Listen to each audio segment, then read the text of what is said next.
शिक्षण एक उद्देश्य निर्देशित क्रिया है। यह कथन किसका है? गेज का, रायबर्न का, स्मिथ का या श्रीकोड का? किसका कथन है?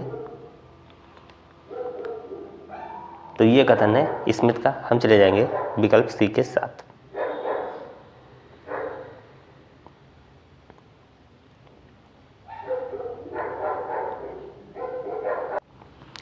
आगमन विधि का प्रयोग किया जाता है व्याकरण, निबंध, गद्य, पद्य।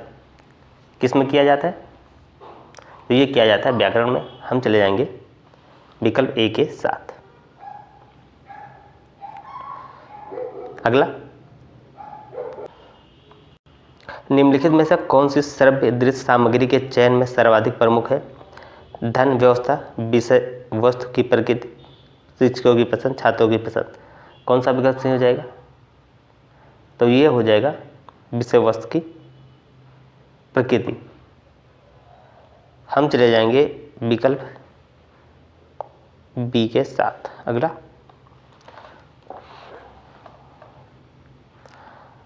अगला हो जाएगा कक्षा शिक्षा में कौन सा संप्रेषण का घटक नहीं है? शिक्षक, पाठ्यवस्तु, अभिभावक, छात्र। कौन सा विकल्प सही हो जाएगा?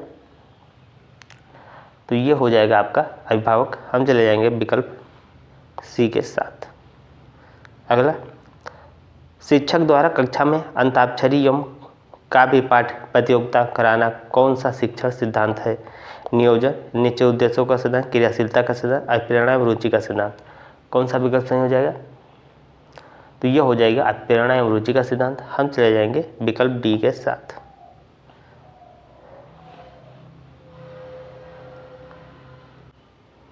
अगला, उदाहरणों एवं दृष्टांतों के द्वारा कोई सामान्य नियम या सिद्धांत बनाना कौन सा शिक्षण सूत्र है? तर्क की ओर, विशेष से सामान्य की ओर, विश्लेषण संश्लेषण की ओर, संश्लेषण से विश्लेषण की ओर। कौन सा विकल्प सही हो जाएगा? तो ये हो जाएगा आपका विशेष से सामान्य की ओर। हम चले जाएंगे विकल्प बी के साथ। अगला, पाठशाला विद्यालय को उद्यान की संज्ञा किसने दी? हार्वर्ड, मॉन्टेसी, फ्रॉबेल या फ्रैंकलिन ने। कौन सा विकल्प सही हो जाएगा?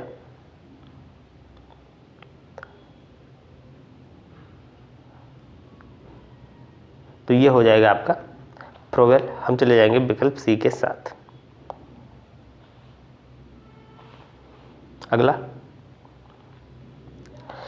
छात्रों की अपने भावों एवं विचारों को व्यवस्थित ढंग से अभिव्यक्त करना किस प्रविधि में आता है? प्रश्नोत्तर, वाद विवाद, प्रयोगशाला या पाठ्यपुस्तक प्रविधि। कौन सा विकल्प सही हो जाएगा? तो ये हो जाएगा आपका वाद विवाद प्रविधि। हम चले जाएंगे विकल्प बी के साथ। अगला,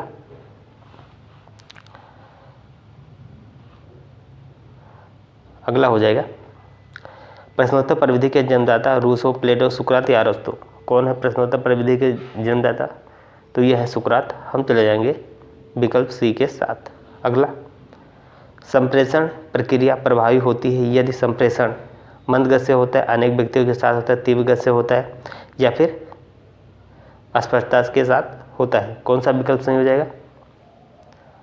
ये हो जाएगा आपका अस्पष्टता के साथ होता है। हम चले जाएंगे विकल्प डी के साथ। अगला,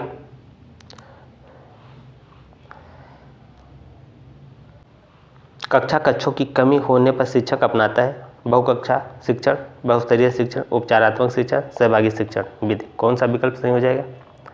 तो ये हो जाएगा बहुकक्षा शिक्षण। हम चले जाएंगे विकल्प ए के साथ। अगला, कक्षा शिक्षण में प्रशंसात्मक शब्दों का प्रयोग किया जाता है व्याख्यान कौशल, नियमन कौशल, पुनर्वर्णन कौशल या उद्दीपन कौशल। क्या है? तो ये है पुनर्वर्णन कौशल। हम चले जाएंगे विकल्प सी के साथ। अगला,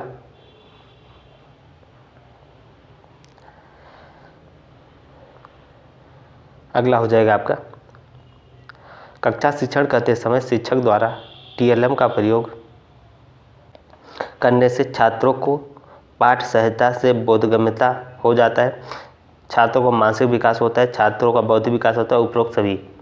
कौन सा विकल्प सही हो जाएगा? तो सारे सही हैं। हम चले जाएंगे विकल्प डी के साथ। अगला, फैनल बोर्ड किस प्रकार का टीएलएम है? किस प्रकार का टीएलएम है? दृश्य, शब्द, दृश्य या इलेक्ट्रॉनिक। तो किस प्रकार का टीएलएम है? ये दृश्य शिक्षण है, हम चले जाएंगे दृश्य विकल्प सी के साथ। अगला,